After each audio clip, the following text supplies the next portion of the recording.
A powerful black CEO asked a simple question on a flight. Why was I skipped?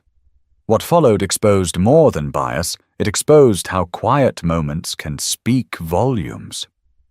Maurice Lattimore had been up since 4:15 a.m., his phone buzzing before the sun even considered rising. He was used to mornings like this. In fact, he preferred them. Early flights meant fewer interruptions and more time to think. And today wasn't just another day at the office. It was a high-stakes meeting in Boston that could reshape the next phase of expansion for his logistics company. By 6:10 a.m., he was seated in first class aboard Flight 2237, waiting to taxi out of General Mitchell International Airport in Milwaukee. His seat was 3A, a window spot with a clean view of the runway, and no one beside him, something he appreciated. Morris, 48, wore a navy suit with a white shirt, no tie, collar open. His tablet rested on the tray in front of him, displaying notes and performance reports. He scrolled slowly, eyes focused, but relaxed. The plane wasn't full. Business travelers mostly, some in suits, some in joggers and headphones. The air held that distinct mix of reheated coffee and recycled cabin breeze. Morris didn't care. He was locked in, already preparing responses to the board's likely objections. "Good morning, sir," a voice said briefly. A flight attendant, blonde, early 40s, ponytail pulled tight, barely made eye contact as she passed by. No offer of water, no warm greeting, just a glance and gone. He didn't react. No need to read too much into it. Not yet. Across the aisle, a woman in her 70s glanced up from her crossword puzzle. Her name was Helen McKinley. No one on that flight knew she had once served as a federal judge in St. Paul for over 2 decades. She looked like someone's grandmother, hair pulled back in a loose bun, dressed in a brown cardigan and loafers. She noticed the greeting Morris received. Or rather, the one he didn't. Helen didn't say anything, but her eyes lingered on the way the attendant skipped Maurice and beamed at the man in 3C moments later. She'd seen enough in her lifetime to recognize quiet patterns. And sometimes those patterns were louder than words. Morris kept reviewing his notes. Every so often he'd shift slightly in his seat or glance around. Still no drink, no hello, just the low murmur of the cabin and the occasional click of a seatbelt. 25 minutes later, the plane lifted into the sky. It was a smooth takeoff. Passengers settled in, pulling down window shades or adjusting neck pillows. Morris closed his tablet and leaned back slightly. For a moment he thought about home. His daughter's art show was next week. She'd begged him to come this time. He'd already told his assistant to cancel everything that day. He wasn't missing it again. A different flight attendant walked by, a younger man this time, and handed menus to the passengers in rows 1 through 3. He skipped Morris. Flat out skipped him. Helen raised her eyebrows slightly but stayed quiet. The man paused beside the woman in 2A. "Would you like the mushroom omelette or the croissant with smoked salmon?" he asked her, grinning. Morris waited. Nothing. He cleared his throat gently. The flight attendant didn't look back. Eventually, a third attendant came by to offer warm towels. This one stopped short at Morris's seat before abruptly moving to the next row. Morris watched, then slowly turned to look out the window. His expression didn't change. His body didn't shift. But inside, something settled. Not shock, just recognition. Helen watched all of it. Her eyes tracked each exchange, each moment skipped. She slowly reached for her phone and lowered it discreetly into her lap, camera facing upward. But something was about to happen that would shift the weight of this quiet flight onto an entire nation's conscience. By the time the cabin lights dimmed for the breakfast service, Morris already knew how the rest of the flight would go. He'd seen it before. Not this exact situation, but the rhythm of being quietly brushed aside in spaces where people didn't expect to see someone like him. He wasn't dramatic. He wasn't confrontational. He had too much to lose for that. But he also wasn't naive. He kept his face neutral as the trays began to roll out. The familiar click of plastic latches and metal carts echoed down the aisle. Aromas of reheated eggs, buttered croissants, and hot coffee filled the cabin. People perked up. Laptops went away. Conversations quieted. Morris glanced across the aisle. Helen had tucked her phone out of view and now watched the crew like she was reading a case file. Calm, focused, nothing obvious, just taking mental notes. The lead attendant, the same woman from earlier, began distributing the meals. Row 1, both sides. Then 2A and 2C. She smiled, made small talk. She placed the tray in 2C's lap with a, "Here you go, sir," and a wink that felt practiced. Then she reached Maurice's row. She skipped him without breaking stride. "Smoked salmon or the omelette?" she asked the man in 3C. Maurice sat up slightly, politely. "I didn't get a menu," he said, his voice steady. The attendant glanced at him quickly. "Oh, we're actually out of meals." Her tone was flat. No apology, no explanation. She turned her head to 3C again. "But he's getting his," Maurice said, glancing at the tray being unwrapped just 2 feet away. She didn't answer, just moved on, pushing the cart forward. Maurice leaned back in his seat, eyes fixed on the window. The sky outside was smooth and cloudless. Inside, the silence was much louder now. 3C, a man in his early 30s, wearing Beats headphones, looked over awkwardly. "You want mine, man? I don't even eat eggs." Maurice shook his head once, gently. "Thanks, but don't worry about it." The cabin grew quiet again. Helen's phone was angled down toward her coat pocket, camera rolling. Her hand never moved. She looked out the window like she wasn't watching anything, but her ears caught everything. About 10 minutes passed. Then another attendant, tall, younger, with a shaved head, walked through checking trays. He stopped when he saw Maurice without one. "Did you not get a meal, sir?" he asked, genuinely confused.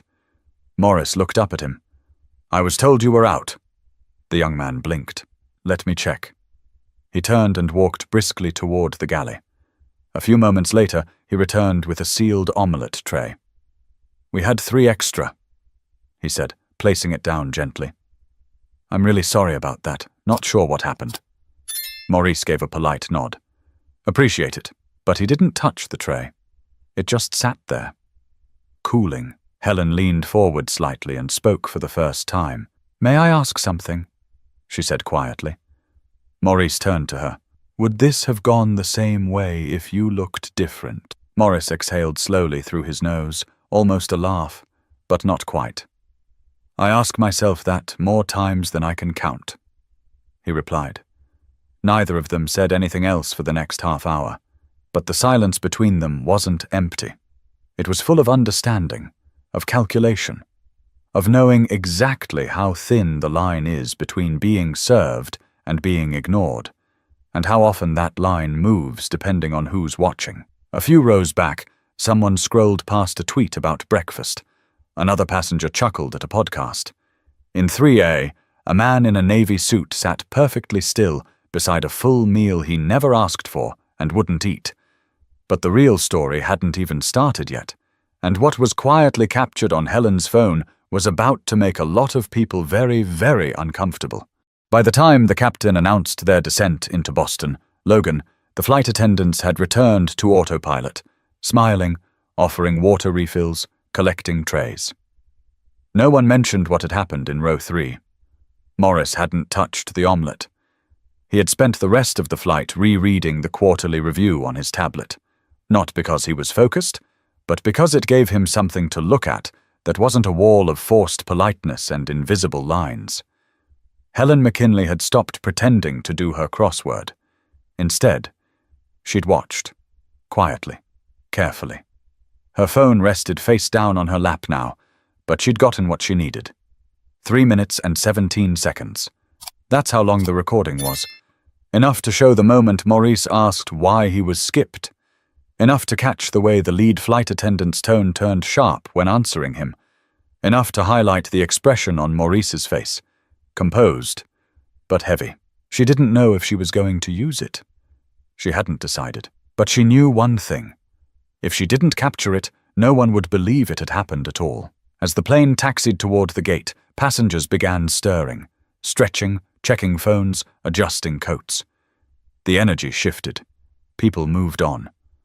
Morris stayed seated, eyes forward, waiting for the doors to open.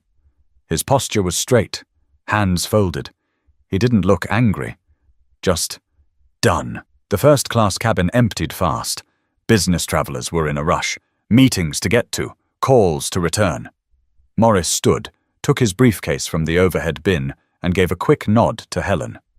"Have a good day," he said. "You too," she replied.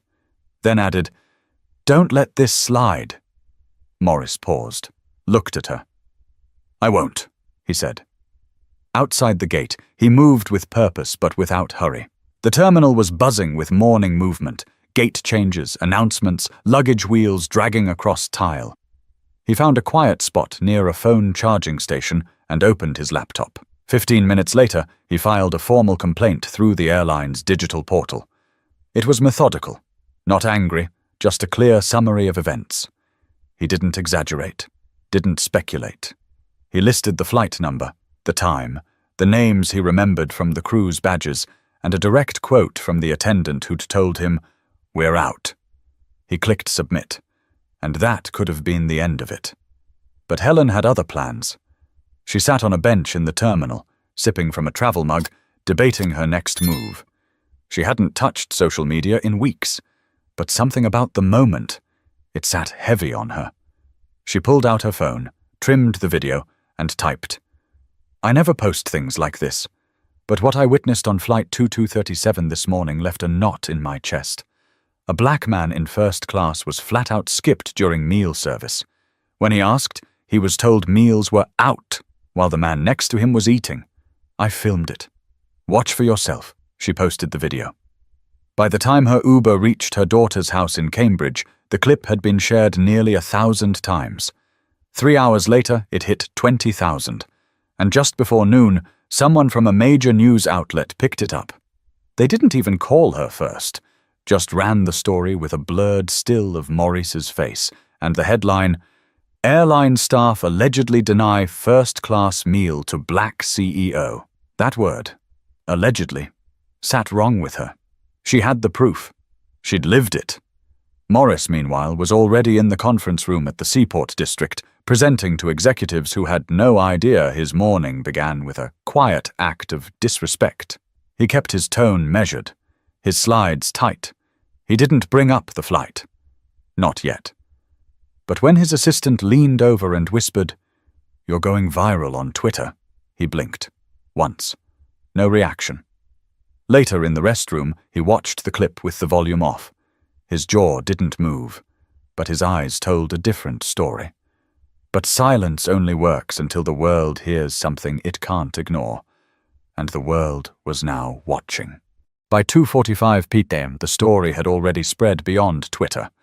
Local news stations in Boston ran it as a midday segment. "Business traveler claims racial bias on flight," the anchor said, voice smooth, almost indifferent. The clip played in the corner of the screen. They kept Morris's name out of it, probably because he hadn't said a word yet. But anyone who recognized him from the logistics world knew exactly who he was. Within the hour, his name was trending. Helen sat in her daughter's kitchen, phone lighting up every few seconds. A friend from her law school days texted, "Is this real?" Another wrote, "Why did you post this?" The one that stuck with her most simply said, "Thank you." She didn't answer any of them. She just sat with it. Her daughter, Natalie, peeked in. "Mom, is this going to become a thing?" Helen didn't look up. It already is. Meanwhile, on the 22nd floor of a glass tower in Boston's financial district, Morris sat through the rest of the board meeting like nothing had happened. He answered questions, challenged projections, smiled when necessary. But every time he checked his phone, there were more notifications. Some of the tweets were supportive. "The calm in his face is louder than any outburst. Grace under pressure. It's the silence that speaks volumes. This is why representation matters." Others weren't so kind. "There's always a camera when someone wants to play victim.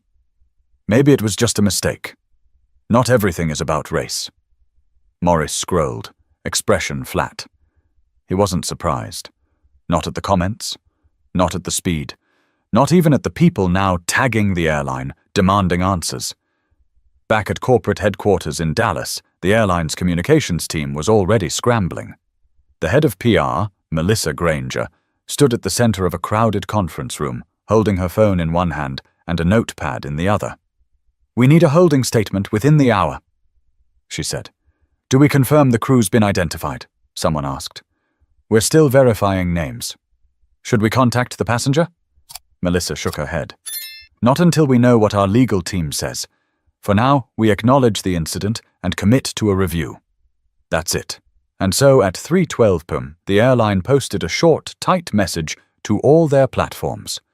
"We are aware of a video circulating involving a recent flight and are actively investigating the situation. We do not tolerate discrimination of any kind and are committed to treating every passenger with dignity and respect." It wasn't enough. Comments poured in by the second. "You don't tolerate it?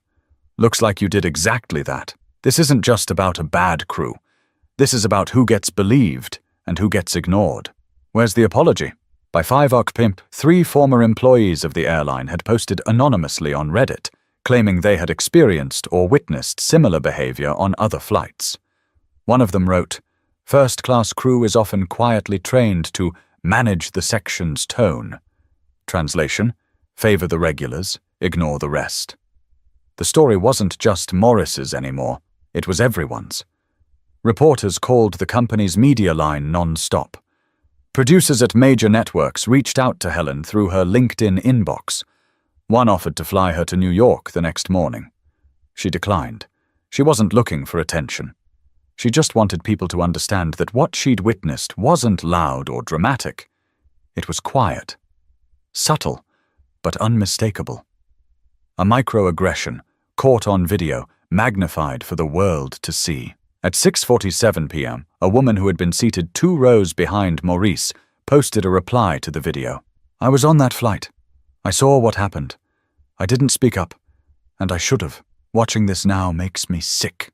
That's when things shifted. The pile-on stopped feeling like outrage and started sounding like a reckoning. Because now it wasn't just Maurice. Now it was someone else saying, "Yes, that happened. And I let it. But silence can only shield people for so long, until enough voices break through and force the truth into the light."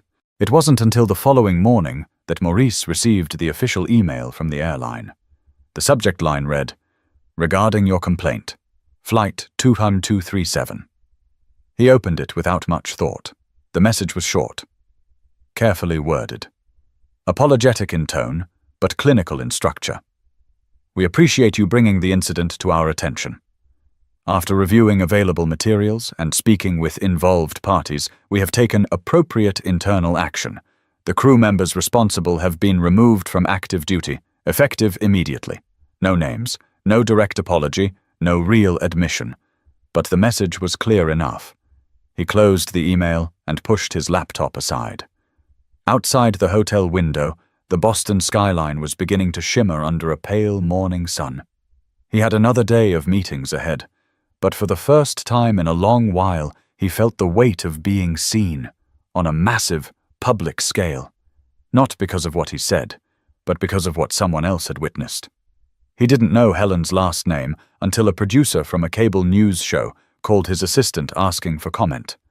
That's how he learned it. McKinley, retired federal judge. She'd gone on the record that morning. Spoke plainly, no grand statements, just truth. "I didn't know who he was," she'd said on air. "Didn't matter, I knew what I saw." The clip of her interview racked up millions of views in just a few hours. The contrast between her quiet dignity and the airline's cautious response was hard to miss. By noon, the airline issued a new statement. "Following a full internal review, the airline has made the decision to terminate the employment of all staff involved in the incident on Flight 2237. We deeply regret the experience one of our passengers endured and have reached out directly to express our apology." The tone had shifted. Less corporate, more urgent. Still no names, but this time the consequence was clear. Entire crew gone. News headlines followed fast. Entire flight crew fired after bias incident. Passenger speaks out without saying a word. When dignity goes viral, Morris received dozens of calls that day, from colleagues, partners, even a few board members who admitted, sheepishly, they had seen the video before they knew he was the man in it. "You handled it with grace," one of them said. Maurice just nodded. He didn't feel graceful. He felt exhausted. He hadn't done anything special. He hadn't marched, shouted, or even responded publicly. He'd just sat there and stayed still. And somehow, the whole country was having a conversation about it. At 4:15 p.m., his assistant forwarded him a media request. "Good Morning America would like to have you on for a sit-down." He didn't respond. Instead, he called his daughter. "Did you see the video?" he asked. There was a pause. Then her voice. "Yeah, I saw it yesterday. Everyone did. You okay?" "I'm fine," she said. "Are you?" Morris didn't answer right away. He looked out the hotel window, phone pressed to his ear, watching a man in a reflective vest walk between luggage carts. "I'm used to it," he said. "But that doesn't mean it's okay," she replied. He smiled softly. She was right. Across the country, opinion pieces flooded the internet. Some praised the airline for acting swiftly. Others criticized them for not addressing the deeper issue. One columnist wrote, "It's not about firing a crew. It's about why people felt comfortable enough to behave that way in the first place." That line stuck with Morris, because that's exactly what he'd been thinking. But knowing you're right doesn't always mean you're ready to speak, and Morris still hadn't spoken a word to the public, not yet. 2 days later, Morris stood behind a podium in a conference center in downtown Cincinnati. It was an annual summit for supply chain executives, a place where words like efficiency, resilience, and logistical innovation got tossed around like currency. He hadn't planned to address the incident. In fact, his keynote was supposed to be about international freight strategy. But the air in the room had shifted. Everyone knew. Everyone had seen the clip. Even those who hadn't shared it still watched it. And now, everyone was waiting to hear what he had to say, not about trucks or shipping routes, but about that 3-minute moment in row 3. He adjusted the mic. "I'm going to take a detour from my prepared remarks," he said. "We'll get to freight strategy in a bit." A few people chuckled. Most sat still. "I've been asked to speak about what happened on that flight, not because I said anything about it, but because people saw it. And I guess now they want to know how I feel." He paused. "Well, I wasn't surprised, that's the truth. I wish I could say I was. But anyone who's had to keep proving they belong in a room they already earned their way into knows exactly what I'm talking about." The silence in the ballroom stretched. No one checked their phone. "I didn't raise my voice. Didn't demand anything. I didn't record anyone. I didn't make a scene. I asked a question. I got an answer. That's all." He leaned slightly forward. "But here's what matters. Someone else saw it. Someone who didn't have to say anything." And they did. A few heads turned toward Helen, who sat in the 4th row, invited by the organizers at the last minute. Maurice continued. "You want to know why that video hit a nerve? Because people saw someone being treated like they didn't matter, and they recognized it. Maybe they'd been there. Maybe they'd looked away before. Maybe they saw a reflection of something they'd rather not admit." His voice was calm, measured. He wasn't preaching. He wasn't trying to make a point. He was telling the truth, and that was enough. It was never about a meal. Let's stop pretending it was. It was about how quickly people decide who's worth respect, who deserves attention, who gets the benefit of the doubt. A man in the back shifted uncomfortably. A woman near the aisle dabbed her eyes. Morris glanced down for a second, then looked up again. "I've been in rooms like this for decades, and I've learned that the hardest part isn't earning your place. It's staying silent when people pretend you haven't. We're taught to smile, nod, keep things moving. Don't rock the boat. Don't make people uncomfortable." He took a slow breath. But what if being comfortable is part of the problem? The room stayed still. Not frozen. Just listening. "Look, I'm not here to cancel anyone. I don't want revenge. I want people to pay attention. Not to the video, but to the moment. Because that moment happens every single day, in boardrooms, lobbies, waiting rooms, classrooms, airports. And most of the time, no one's filming. He stepped back from the mic just slightly. So no, I didn't go viral. The truth did. And maybe that's what we need more of. There was no applause right away, just silence. Then one person clapped. Another. Soon the room filled with the sound, not loud or explosive, but steady, thoughtful, real. Helen didn't clap. She just watched him the whole time, hands folded in her lap. She didn't need to applaud. She already knew. Morris gave a small nod of thanks and stepped down from the stage. But while the room sat with his words, another story had already begun. One not about airlines or outrage, but about two people quietly linked by a moment neither of them asked for. 3 weeks later, the internet had moved on. New headlines, new controversies, new clips gone viral. That's how things worked. People shared, reacted, debated, then scrolled to the next thing. But not everyone forgot. Morris was back at his office in downtown Minneapolis, catching up on operations after 2 weeks on the road. His assistant buzzed in. "There's a visitor here to see you. Says her name is Helen McKinley." He looked up from his laptop, surprised. "Send her in." Helen stepped in wearing a deep grey wool coat, the kind you hold onto for years because it fits just right and works with everything. She carried no bag, no phone in hand, just a quiet presence. "You didn't have to come all this way," Morris said, standing to shake her hand. "I was visiting my granddaughter in St. Paul," she replied with a smile. "Figured I owed you a face-to-face. You don't owe me anything." She took the seat across from him. "No, maybe not, but I wanted to see where you worked. Meet the man behind the silence."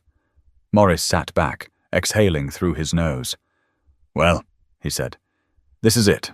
Paperwork, coffee that's never hot enough, and a never-ending stream of meetings." Helen smiled. They sat in silence for a moment. Not awkward, just comfortable. "Do you regret posting the video?" he asked eventually. She shook her head. "Not for a second." He nodded. "What about you?" she asked. "Do you regret staying quiet?" Morris didn't answer immediately. "I think silence has its own language," he said. "People assume if you don't react, you're unaffected. But silence can be louder than shouting, especially when people are paying attention." Helen looked down at her hands. "My husband would have liked you," she said softly. "He used to say dignity's the last thing they can't take unless you give it away." Morris smiled at that. "That's how I was raised too." They spoke a little longer, nothing heavy. She asked about his daughter's art show. He asked about her time on the bench. They shared stories, laughed at the absurdity of public opinion, and at how neither of them had planned for any of this. As she stood to leave, Helen paused by the door. "I didn't record that video because I thought it would make a difference," she said. "I recorded it because I didn't want to pretend I hadn't seen it." "That made all the difference," Maurice replied. She gave him a small smile and left. That evening, he stayed late in his office. Outside, the winter sun dipped low behind the buildings, casting long shadows over the city. He stared at the blank screen of his tablet, then opened a new note. At the top he typed, "Every day we're given a choice. Look away or pay attention. Speak or stay silent. And sometimes the loudest truth is the one no one wanted to catch on camera." He paused, then added, "Respect is not a favor. It's a starting point." He saved the file, closed the app, and sat back in his chair. He hadn't planned for any of this, but maybe that's the point. Sometimes it's the stories we never choose that end up changing us the most. Not because of how loudly they're told, but because of how clearly they're seen. If this story moved you, share it. Not for the clicks, not for the outrage, but to remind someone, anyone, that quiet moments matter. That how we treat each other when no one's watching is the real test, and that every person, no matter where they're seated, deserves to be seen. Subscribe for more stories that remind us what it means to be human.